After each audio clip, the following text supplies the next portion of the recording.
Hello, everyone. My name is Omotola Ajayi, and I'm a psychiatrist. I love all things psychiatry, from clinical medicine to clinical psychiatry to seeing people one-on-one, doing research, and even talking about mental health. And that was how Minds and Beyond was born with my lovely co-founder, Adebu Sola. This is a platform where we talk about lots of things. We try to destigmatize mental health conditions. We try to make terms simpler for everyday people and even for professionals. And beyond that, we bring value to the table. So I'm very delighted today that out of every other place that you could have been tonight, you decided to join us for this webinar tagged Healing from Trauma. I understand that trauma is a big topic. It's something that we could keep diving into, keep delving into, and we wouldn't finish. But tonight, our aim is to find a balance between talking about trauma so much, but also finding the solution, finding that safety, that source of strength, that self-compassion, things that we can do. If you're here to learn, you're very much welcome. If you are here to help other people, I must say that is a noble cause. And if you're here to heal, I must say you're welcome. And this is certainly a safe space. I'll be handing over to my co-founder now so that we can begin. Thank you for joining once again. Hello, everybody. Thank you so much for joining. Welcome to one of the most important webinars that we would say we have ever done.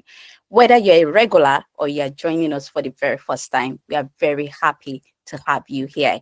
My name is Busola. I'm a specialty registrar in psychiatry in the UK. There are three reasons why today's conversation is very important. Number one, there's a lot of misinformation about trauma out there, and it's important that as professionals, we put our voice into this matter, no matter how difficult it is to discuss. Number two, trauma, like Omotola rightly said, is a difficult topic to discuss. But when you heal from trauma, your capacity to love, enjoy peace and happiness significantly improves. And number three, understanding trauma causes a paradigm shift in our lives about how we approach others and how we see the world. So whether you're here today to heal from trauma, or to understand more about trauma, or to know how to support someone who has gone through a traumatic experience, I'm going to implore you to share the link of today's meeting on your status so that other people can join this amazing conversation. Amazing. And whilst we do that, I just want us to put in the chat box, if you can introduce yourselves and tell us where you're calling in from. It's very important to us. We just want to have a feel of those that are here today. If you've taken out time to join this important webinar, like Busola said, right. So this is Vikas. I hope I have pronounced the name right. Calling from New York. You are welcome. Thank you for joining. Amazing. Thank you so much. And I hope that you would get all of the value or as much value as possible. This is a 1-hour webinar, and we hope to meet your needs as much as possible. I'm just trying to look at the chat box. I know Vikas has put up where he's from. Any other person in the chat box? So are you able to see the chat box? Yes, I can only see Vikas. And now Shioma from Abuja. Hi, Shioma. Thank you so much for joining. Thank you, Choma. Thank you for joining early. Hi, Tony from Orlando, Florida. Brilliant. Thank you so much for joining. So without much ado or further ado, we'll be starting this webinar today. And the title, it says it all. It says Healing from Trauma. Before we start, if wherever you are, if you can just take a 5-second pause and take a deep breath. I want you to know, first of all, that this is an extremely safe space for you. And we're all here to learn. We're all here to help one another. I don't know whatever reason why you may have joined. It might be personal reasons. It might be to help somebody that you think is experiencing trauma. But whatever reason it is, I want you to know that, of course, this is the right place and you will get value. Right. So healing from trauma and finding safety, strength, and self-compassion. We have put together this webinar this time. And again, we want to reiterate that it's the most important webinar because this topic needs to be dissected and we need to really dig into why it is important and why we need to heal. Our hope today is really to take you through understanding trauma, What are the risk factors for trauma? What makes some people more susceptible to having lasting mental and physical effects or complications from trauma? What are the effects of trauma on the brain and the body? And evidence-based strategies for managing trauma.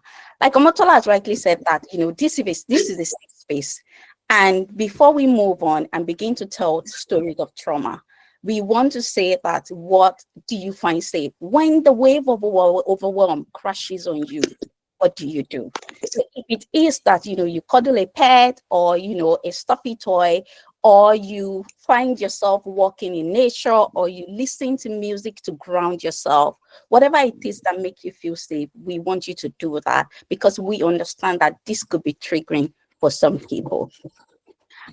And it's interesting how we have different faces on this slide, starting from a baby. Some of you can see myself there. And of course, if you know the other two people, why don't you put their names in the chat box? If you know the other two people on the screen, help us by putting their name on the chat box. So it's incredible how we talk about trauma. And when we talk about trauma, some people do not even know where trauma begins. And that's why we put this very lovely baby having an amazing nap on the screen, because trauma starts from childhood. And it doesn't really start from childhood, it starts in utero. That is the honest truth. Before we are even born, some of us would have been exposed to some form of trauma, because pain flow through the mother to the child through stress hormones. And children can really go through any form of traumatic experiences. And we're going to be giving some example. For example, parental loss. This parental loss could be from death, it could be from incarceration, it could be that, parental separation following sickness, or, abandonment, or immigration. All of these things can be traumatic to a child. Exposure to a very toxic household where there's a lot of violence going on in the home. Emotional abuse, criticism, humiliation to a young child. Sometimes you wonder, you don't know more than food. And we think that those are just innocent statements. What else should a child be doing if not eating, sleeping, and pooing? But we make all of these unhelpful comment towards a child. Parental mental illness or physical illness, a parent that is mentally ill, or maybe physical illness, cancer, and the other parent does not have the wherewithal, because that is something stressful for an entire family to go through. So there would be limited time to really take care of any baby in such situation. And as children begin to grow up, physical abuse, emotional abuse, and when this become repeated, it can really be significant, and it can change the course of anybody's life. I went through emotional abuse. I usually say that this was my first experience of trauma, but looking back, and after going through a lot of, treatment and help, I know that this was not my first traumatic experience. But what I remember vividly, was bullying when I was in year 7 by a teacher. And before I knew it, peers picked it up, and everybody were calling me, boo, boo, boo, which means woof, woof. And because I answered a question and the teacher asked, where are you coming from? And where did you come from? What is your state of origin? And I answered, do you know where they eat dogs? And she initiated the name and started calling me that name. It became something that was persistent over and over again. They will call me the name in school. They will call me that name in the community. I spoke to my parents about it. They tried to address it, but it was already a wildfire, and there was nothing much anybody could do. We'll talk about, my experiences as we go along and how it affected my life. And of course, these other people have experienced physical abuse and sexual abuse, which they've been very open about. Right. So I know that one of the things that we mentioned when we first started was that there are lots of things about trauma. When you turn to the left, someone has experienced trauma. To the right, someone is redefining trauma. And that leaves us to really begin to wonder that what exactly is trauma. But before we get there, I want us to just chat in the chat box. I want you to write any myth that you've heard about trauma. It might be true, it might not be true, but I'll be looking at these 3 myths And if you can also write in the chat box, yes or no. My first myth about trauma is that trauma mostly happens to war veterans and young women who experience sexual assault. So is that true or is it false? I want to see, you could use your thumbs up for the first statement. So most people that experience trauma are just people that maybe have worked in the armed forces, or maybe young women that are attractive and so they are susceptible to things like a sexual assault, right? So I can see Vikas from New York putting a thumbs down. Adebusola, yes, saying false. Yes, exactly. So in summary, trauma can occur to anyone. And from the previous slide, we can see that even a baby can experience trauma, untold trauma that reshapes and remolds the brain. A young person, a young adult can experience trauma, whether a male or a female or whatever gender that they identify as. Anyone can truly experience trauma. So it's not just limited to a particular social demographic region or a particular age group. Now, myth number 2, are we ready? Myth number 2 says that if you don't look upset, then you're not traumatized. So is that right or is it false? I want to see thumbs up if it's right and thumbs down if it's not right. So if you don't look upset or something happened something bad has happened to you, you've lost a loved one, someone has publicly embarrassed you, someone has called you names, maybe like Adebusola, maybe she didn't respond in class and she was just quiet, and so it means that she wasn't traumatized. So is that true or is that false? I can see people saying it's false. Yeah, so people will cope with stress in different ways. We have slides to show how that sometimes you could you could go berserk, sometimes you could freeze. We would still go into that. So people can mask their pain. Because I'm smiling doesn't mean that I'm not undergoing trauma. Because I'm laughing or playing doesn't mean I'm not undergoing trauma. It might just be one way I'm trying to cope with it. So it means that we should always look out for things. If people have experienced something, don't say, oh, but they were all happy, they attended a party. They might be hiding something deep down. So if you don't look upset, it does not necessarily mean you were not traumatized. Myth number 3, I haven't seen any myths in the chat box. If there are, Adebusola, please help me check them. Myth number 3 says, and I think that if you've ever said this before, I don't want a true or false. Now, if you've ever said this before, I want you to put a thumbs up. Time will heal all wounds. If you've ever said it to anyone, whether knowingly or unknowingly, thank you for your honesty, Tony. Thank you, Tony from Orlando. That's very honest. Chioma, thank you so much. Vikas, yes. Vikas says no. So it's a popular thing that we say. Imagine you visit your friend that is probably grieving and you're like, don't worry, time will heal it. The truth is that time may heal some forms of trauma, but if trauma is not adequately processed, if it is not given thought and then it is not worked upon, time is not going to heal anything. So it's not particularly accurate to say that time will heal all forms of trauma. I hope we are following. So what is trauma? We have this standard definition to explain trauma, and it is an exposure to an extremely threatening or horrific event. One extremely threatening or horrific event. For example, being robbed at gunpoint, being involved in a vehicle accident, experiencing a gunshot. So that is one extremely threatening or horrific event. It could even be sexual abuse or physical abuse, or series of events causing significant impairment. So it could be series of events, an event that is happening over and over again, repeated episode of bullying, repeated exposure to an alcoholic parent where you don't know what to expect, and the home environment is really unpredictable, but you have that repeated exposure. But what is also most important in trauma is the significant impact on whether personal, family, social, educational, occupational, or other areas of functioning. It could also be, in simply way to say that it's an emotional response to a terrible event like accident, crime, or natural disaster. So essentially what we're saying is that trauma is not just the event. It's what happened to you on the inside as a result of what you have experienced. So trauma is wound. Like you can have a physical wound, you also have a psychological wound on your inside. Aptly said, Adebusola. So it also takes us to the next thing, which is what then? What are the types of trauma, or how can trauma present? I'm going to be talking about it in two different ways. First of all, in terms of the duration. So it could be acute. Acute meaning that something that has just happened very freshly. It's a single event. It's very, very stressful. Maybe one has lost a loved one, or it could be you've experienced some form of accident, or there was maybe some scandal about you or something. So that would be classed as acute.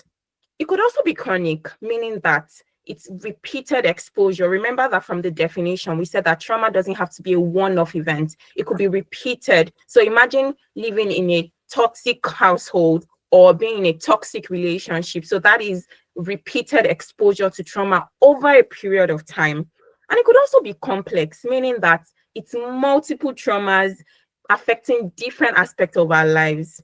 And that's one thing.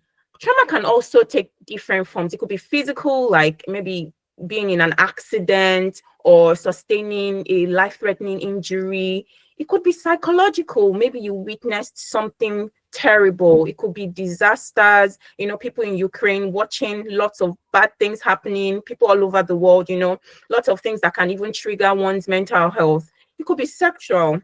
And I know that that is a very touchy feeling. And if there's anyone on the call tonight that has experienced this kind of trauma, again, want to say that there is help available for that. But it's just one of the things that we need to mention. We don't mean to sound insensitive. There could also be emotional trauma. It doesn't have to be, something so overt. It could just be subtle in form of maybe emotional abuse, neglect, and it could really come from the closest people that live with us, or people that we even love the most. Majority of us, or if not all of us, would be exposed to a traumatic event at one point or the other throughout the course of our life. There are a lot of studies out there about how the statistics of adults who have been exposed to trauma, and the value is really, it's staggering.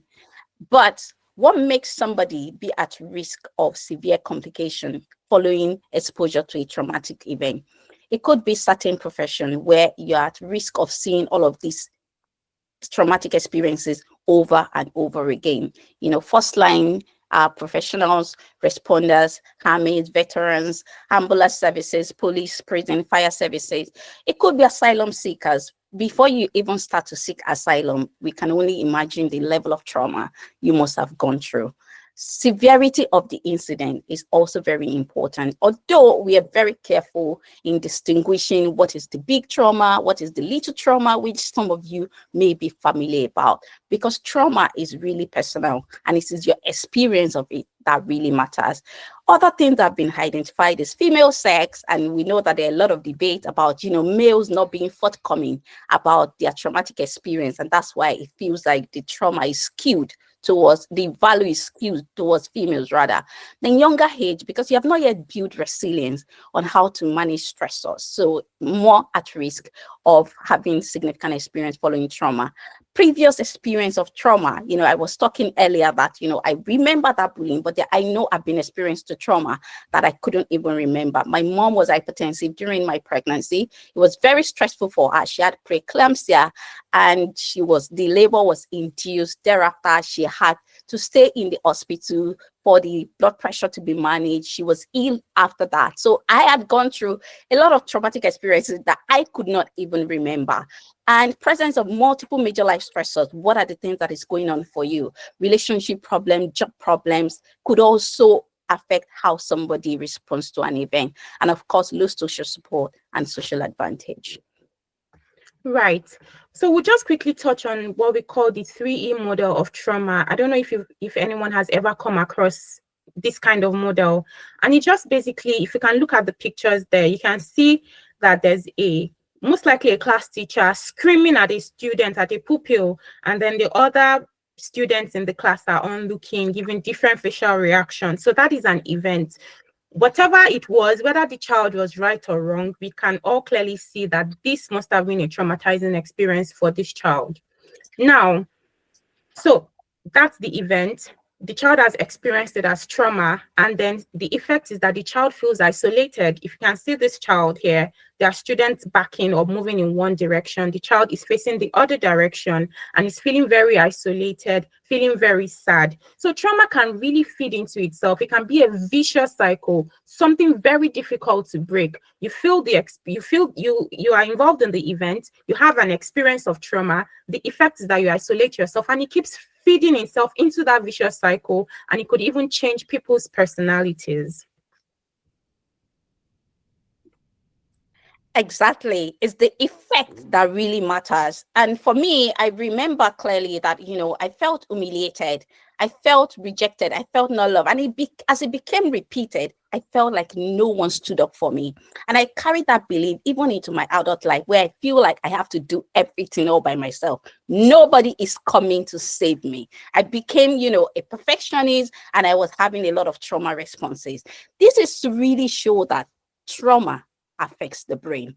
So when we say move on, time heals all wound, you should be tougher than that. It's really very difficult.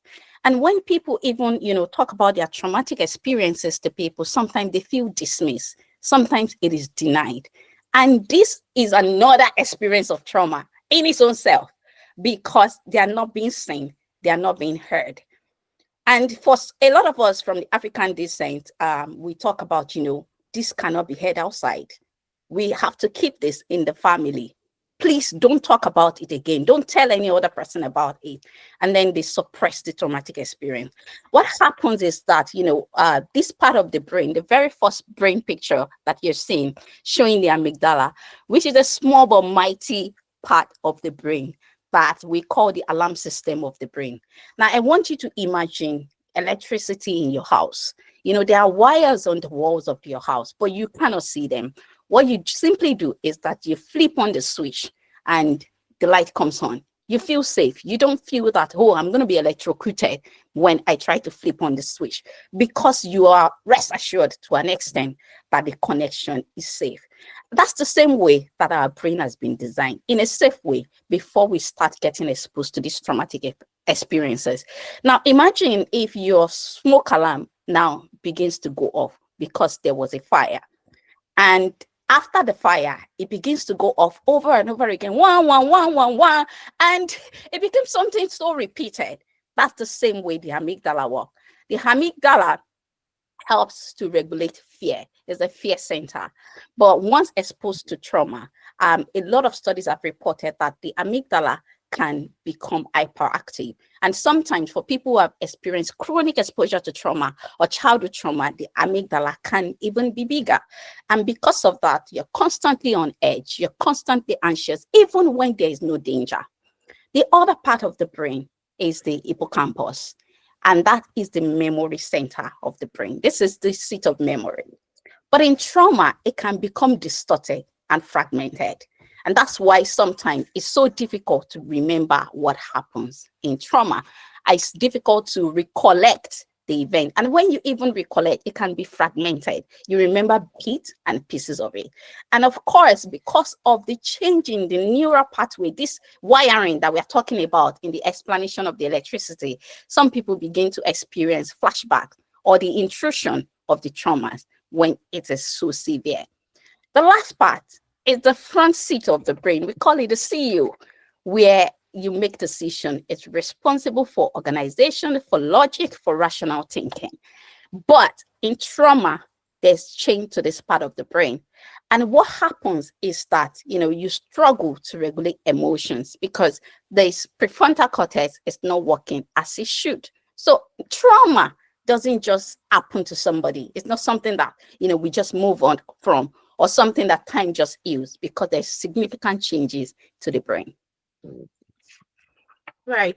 So I have this beautiful diagram in front of me.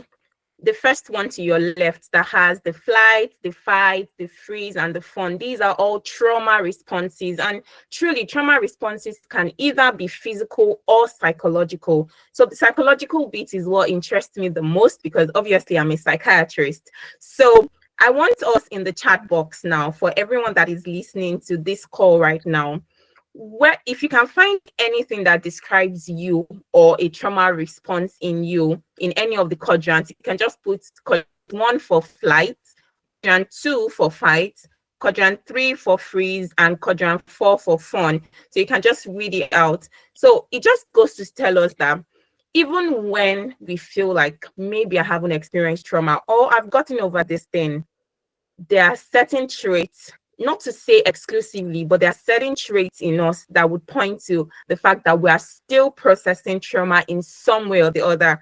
One that comes out to me is perfectionism, which is one thing that I can fuzz over. I can fuzz over alignment. Again, that can be a personality, but it could also be a trauma response. Some people, it could be feeling like in control. There was someone who told me very recently, like, I like to be in control of things. I want to take charge of things. And I just smiled. I'm like, you need to attend this webinar. Maybe it might just be a trauma response. But for some people, which is going to be addressing one of the myths that we addressed in the beginning of this webinar, they just freeze. They seem to be numb. They seem to be unable to process their emotions. They seem to just be isolated. And you're like, why can't you just make up your mind about this thing? This is so easy. Why can't you just make this decision? It could be a trauma response. It could be them freezing. Oh, thank you so much for engaging in the chat box. I'm going to check it once I'm done. Some other people can feel physical symptoms of trauma, and we tend to see that a lot, especially in people who have suffered from things like post-traumatic stress disorder. They could just complain of vague symptoms like, oh, I just feel very tensed in my body. I'm unable to relax. I feel on the edge all of the time. Some people even have tummy issues, always having to visit the restroom ever so often, or some people even feel very tired, chronically tired, and it could even get very disabling. So I'm just going to check in the chat box. Okay, I've seen a couple of responses. Someone has said 4, another person said 3. Yes, amazing. Thank you for your responses. Right. So whichever one you belong to, there is a solution. There is a solution, and we would be moving on to that. Next slide.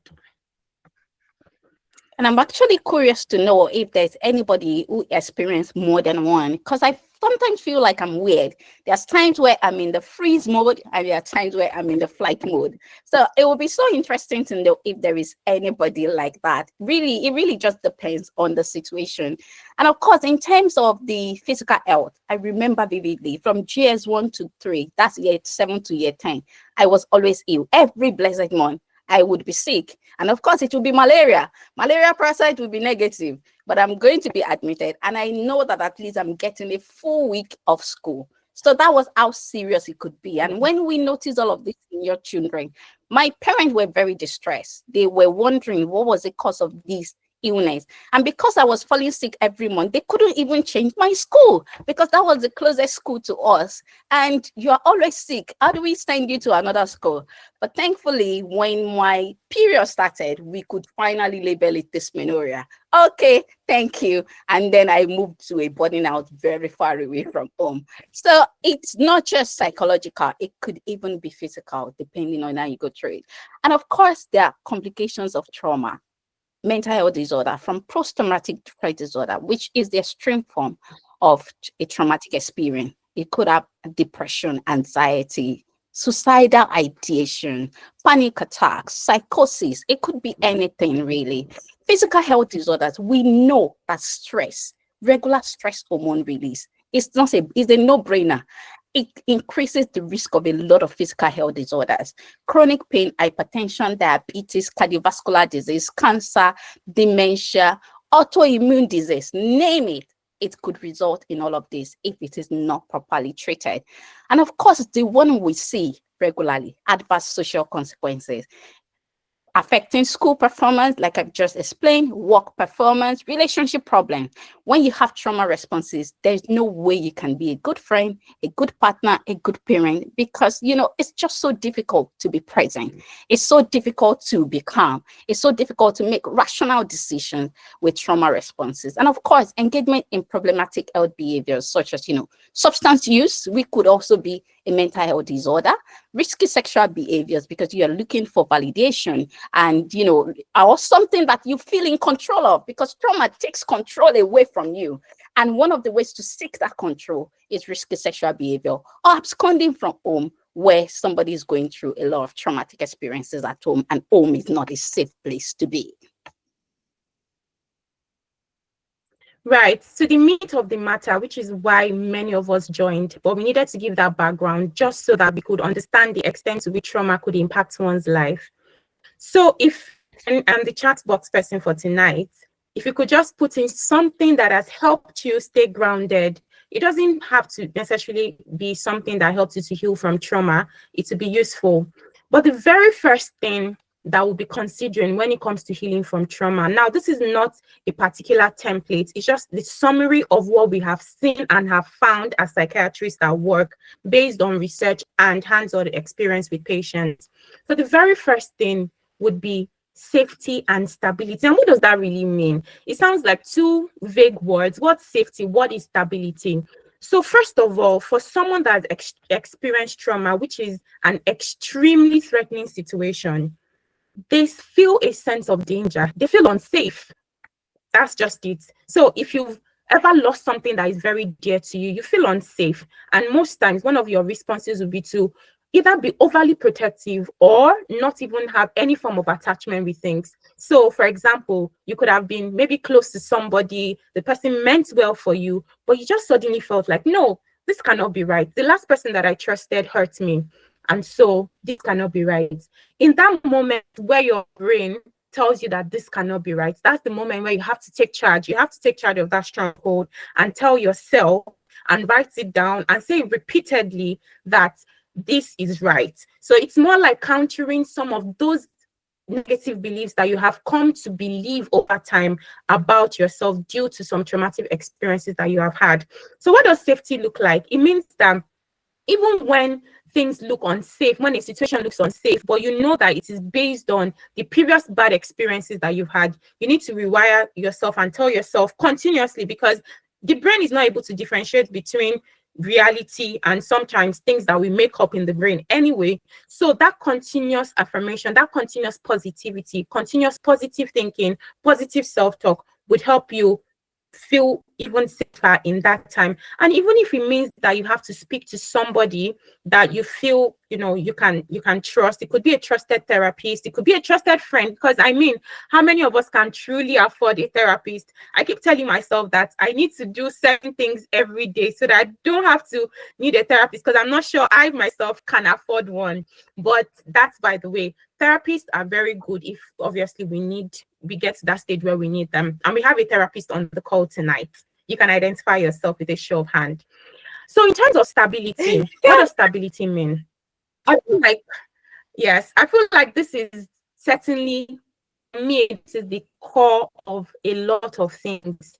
It means that you have things that can anchor you, that can keep you grounded, that can keep you, even when everything is going berserk, when the world is going chaotic, when everything is falling apart, you can always hone down into those things. There was a message that I listened to by John Maxwell. He's a leadership coach, and he said that he has his 5 things that he does every single day of his life. He's a very successful leadership coach. He says every single day of his life, he meditates, he reads, he writes, he walks, and then does something. The 5th one, I cannot remember. But he has that routine in place. And that's one thing that I found worked for me. Busala, I remember that recently I was going through a rough patch, and because I was moving house, it was just a lot of chaos. I mean, it wasn't a traumatic experience really, but it was just something that was disrupting for me. And I found my regular routines of waking up in the morning, going for a run, having that adrenaline burst, having my time to pray, having my time to study the word, just things that ground me. I'm not saying I do them for maybe an hour each, but just short period of time. I found that routine was disrupted, and I won't say that I was in a chaotic state, but once that routine was reinstated, I felt more grounded. I felt more at peace with myself. So for people, for anyone on this call right now, you might want to look into your 5 things. It could even be your 3 things, no pressure. What are those things that that make you feel better about yourself, that keep you grounded every day. Maybe you should write them down in your journal today and begin to be intentional about them. If you have to set boundaries to achieve them, yeah, why not? I give you permission tonight. Set those boundaries. If it means that from 9 p.m. to 10 p.m. it's me time, then so be it. Nothing interrupting, no emergency calls. Just be you. And because it's a journey, that you don't want to fall down. It's a journey for yourself. You're choosing yourself this time around. Yeah, I'm going to segue from that to talk about how, predictability can help to rewire the brain. Because, even though trauma has caused a significant change to how the brain is wired, the brain can be rewired, thankfully, to the principle of neuroplasticity.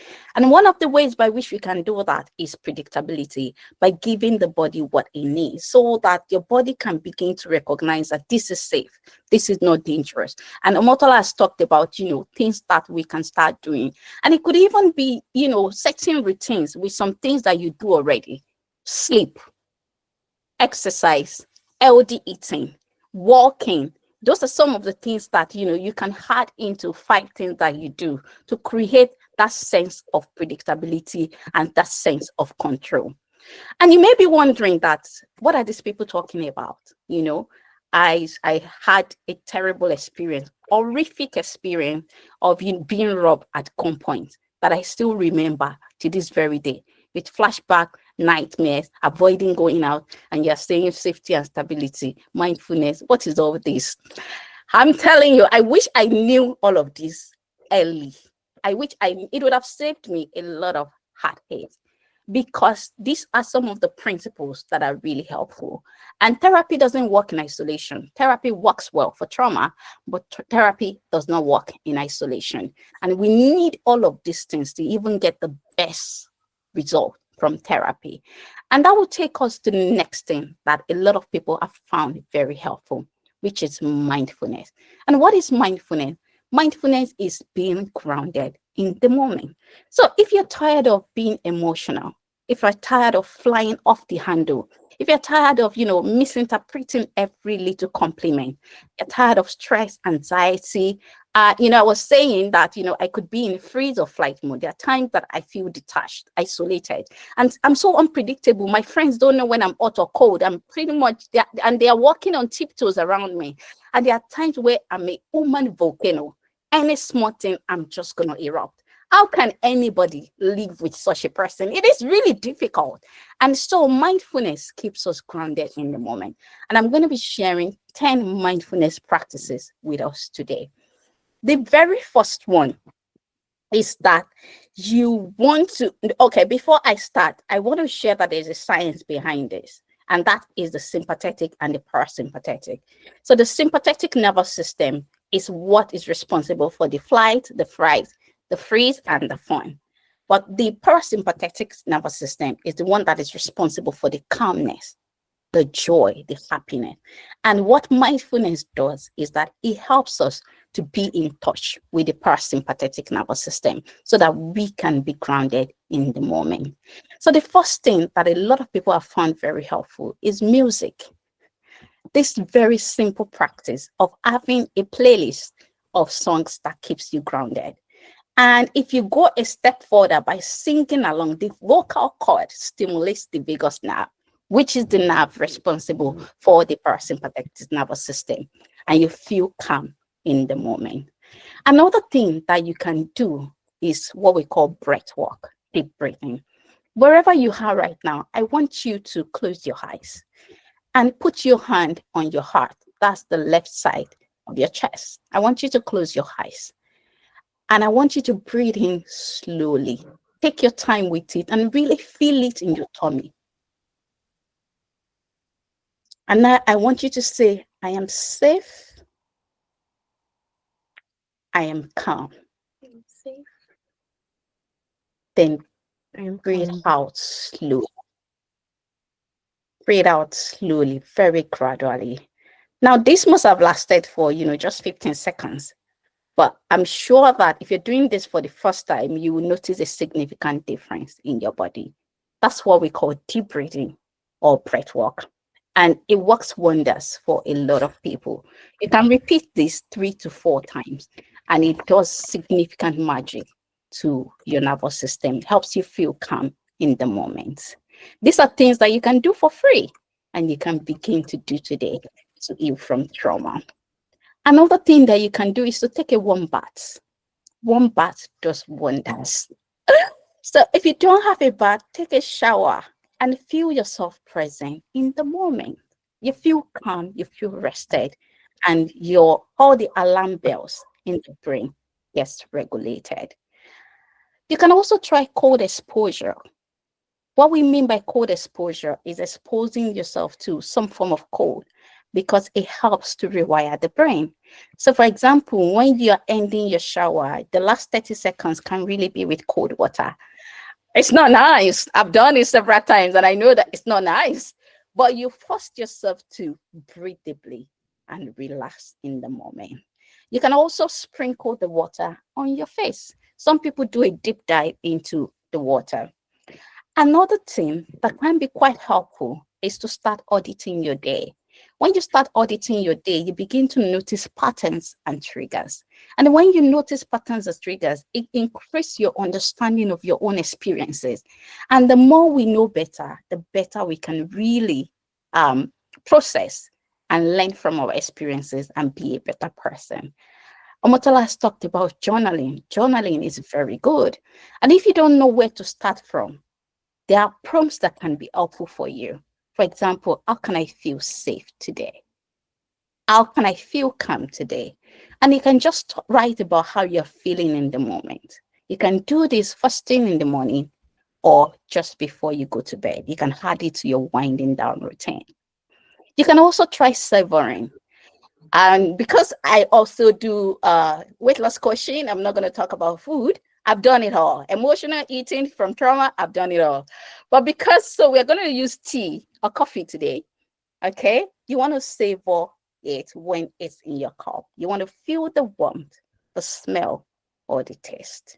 And really take time to be present in the moment. You can also do mindful walking. Mindful walking is when you take slow steps. Some people walk barefoot just so that they can put their feet on the ground. And sometimes it can really be cold and you're able to feel it in your body. It also helps you to notice the movement in your body at that particular point in time, helping you to be in the present. During the course of your day, you can put mindful pauses in your calendar or put it in your alarm.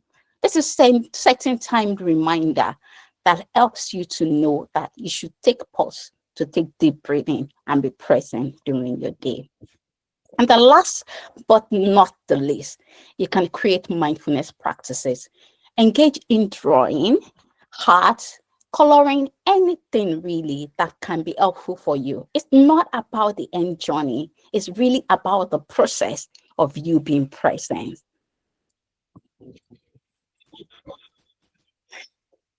Right. Thank you so much. It felt like I was just in a therapy session. If you felt that way, you can just give me some thumbs up in the chat box. Thank you. Now, we'll just be talking briefly about the other things. I believe that the safety and stability, mindfulness, they are always that we can concentrate on ourselves. Now, going on to self-compassion, I'm just going to briefly tell us what it is.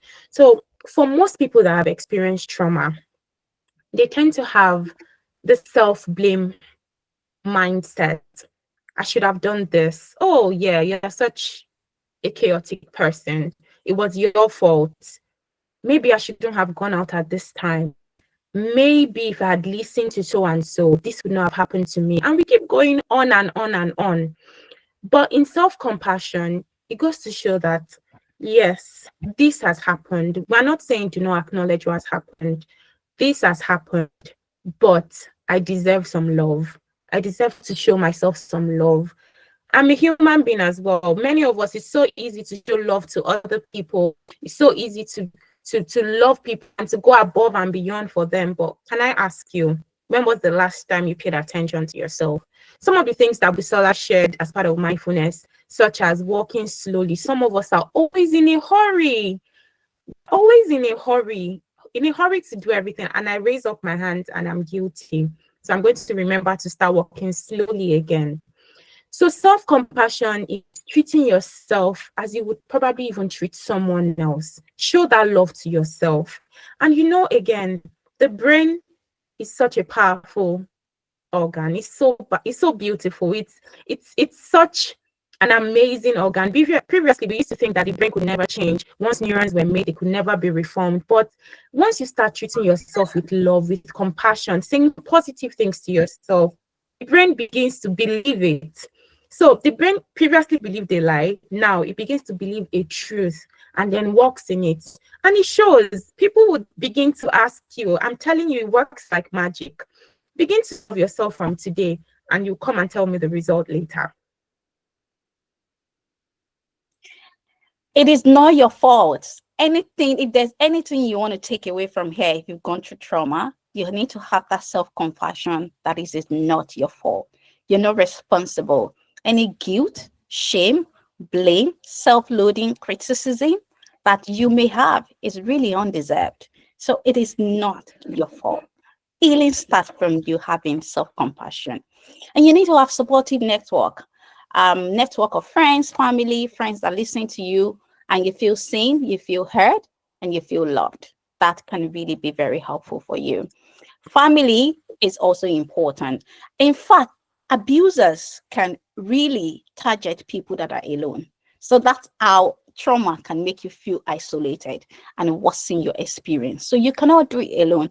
And the brain is not meant to do it alone. I challenge you, when was the last time you asked for help? We were born asking for help. We were born, there's no child that can do anything on his own without help. And as we grow and as we begin to experience trauma, we change how we reason and we think that we can do it all by ourselves. Maybe the reason you're even walking to the point of burnout is because of the traumatic experience you've had from poverty. Or maybe it's because of the experience where people have been in control of your finances, of your choices in life, and now you're trying to take control. Have a support network. Release control little by little. Therapy can also be, your form of support network. There are therapies that are very good for trauma. We call them EMDR, trauma focused CBT, and there's some somatic treatment, big names, I know, right? But what are the things that we can start doing for ourselves? Join peer groups. If you're somebody who loves singing, join a choir. That's a good support system. Join support groups that promote play, that promote joy.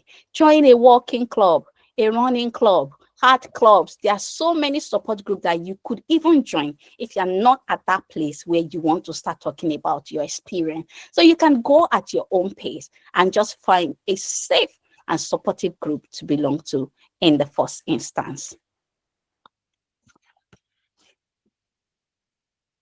Absolutely. For me, one of my favorite stories would be to say that there is no forest, or there's no trees will make up a forest. Yes, I've just done a literal translation. It means that before you can say a forest, it means that there are several trees that have made up that forest. One singular tree is not able to make a forest, and that's the problem. What it means is that we all need people, so make use of them.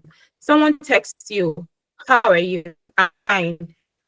"Need any help with so no, I'm okay. I got it on my own." No, that's respect that we should be giving from today. And it doesn't even have to be related, even in our everyday relationships. Relationships are give or take. And if you refuse to give, then it becomes difficult to have that bi-directional relationship. Another way that we can heal from trauma is to rebuild self-identity and trust. The first thing that came to mind, if you were here from the beginning, you would have seen pictures. We had 4 pictures, one of a baby, one of my co-founder, Adebusola, one of Joyce Meyer, and one of Tyler Perry. Now, for Joyce Meyer and Tyler Perry, they are icons. I would say they are very popular. They're celebrities in their own world. And if they hadn't redefined themselves, if they hadn't taken trauma and put it in its place, if they hadn't said, okay, this did happen to me, but I'm not going to stop here. I'm going to live life to the fullest. I'm going to ensure that this is not going to hold me back. I'm sure that we'll never have heard of them. For someone like Joyce Meyer, I follow her. I love her so much because, first of all, we had a lot of things in common. Second of all, she's so real and authentic. She tells you about her trauma story, but that's not where it ends. She has redefined herself. Her identity is now hidden in Jesus, such that She doesn't even care what people have to say about her story, even though it was her father who abused her. So again, I would be saying that if there's anyone on the call tonight, rebuilding your self-identity, who do you say that you are? Who are you? I'm asking, Omotola, who are you? If you could write it down, these are prompt questions that you can write during your meditation. Who are you? Yeah, it's very important. You need to redefine who you are. It's not about what others say that you are, it is who you call yourself. And remember that you can always trick your brain. If there's nothing you're not taking, you're taking away this, you're not taking away. Tonight, just take, I can retrain my brain, I can trick my mind. So it is what you're telling yourself. It's very important. And again, remember when I said that even when those thoughts come to mind, oh, I can't trust this person, remember that that is the core. You need to start, once you have that thought, just counter it. I can trust them. I can trust them. Even if they disappoint me, I can still trust people. These are ways, they might seem very trivial, but these are ways that we can truly and gradually process trauma and eventually heal from trauma. And finally, we have self-empowerment. Self-empowerment is where you have renewed sense of purpose, renewed sense of hope. And a lot of people after trauma, after they've started to deal with trauma, they say that, they have this renewed sense of purpose. They have this new way of seeing the world, new way of interacting with the world. And, they make choices that align to themselves, that align to their values. So really, self-empowerment is when you begin to invest in yourself. You invest in your mental health, you invest in your physical health, you invest in personal development, you invest in skills, your emotional well-being. That's what self-empowerment is all about. You begin to take the step in a way that is comfortable for you at your own pace to invest back in yourself. And before you know it, it's not that all of this will take away the traumatic experiences. No, that's not what we're saying. I was having a run on Monday and, a dog was coming towards me. I'm sure you'll not be surprised that I don't like dogs. And a dog was coming towards me and I was trying to move away to the other side of the road. And the owner of the dog said, "It's not a lion. It's not going to do anything for you." But of course, triggered a lot of memories for me. So it doesn't mean that, it's going to take everything away, but it just means that you begin to develop yourself. Today, I'm a specialist registrar in child psychiatry. That is because I know the impact of adverse childhood experiences on a lot of people, even into adulthood. But we see the physical wound. We don't see the psychological wound. We don't identify it and we don't address it on time. And healing from trauma, I want to say that it's not linear. There would be good days and there will be bad days. Anybody that tells you that everything will just fade away into the sky is lying to you. There will be good days, there will be bad days. But when you fill your mind and your time with all of these practices, you will see that you're a better person and trauma does not define you. Right. Thank you for staying so far. I know that it's been engaged. It could have been intense for people. I've seen this question in the chat box. If you have any question, please, you can say by raising up your hand. So Vekas has said that, how can you stay consistent? I have been meditating on and off, exercising on and off. I'm going to say something briefly, but I know Adebusola has a way of being very firm about this. But the most important thing is that, first of all, is there a reason why you're doing this? Second of all, we do not wait for motivation. It might sound harsh, it might sound extreme, but motivation is not what we wait for. It is action before motivation. Once you it's more like, I'm going to do this. A lot of people would say, "Oh, I can't tend to wake up early." But when you have a job interview at 7 a.m. in the morning, you are guess who is the first person to wake up? It's you and I, right? So action before motivation. We don't wait for motivation to start anything. Otherwise, we'd never do anything. Remember, you can always trick your mind. So if it has to do with maybe setting alarms, setting goals, knowing that you need to be accountable to somebody. So if I tell Adebusola that I need to, Adebusola also happens to be my accountability partner, meaning that we set goals together and we try to hold each other accountable. So if I say I'm going to run a 10 km race by the first half of the year and I haven't done it, she's going to hold me accountable. And if you even want to be more stringent, you might even put extreme measures such as, I'm going to pay you $10,000 if I haven't done my 10K by May.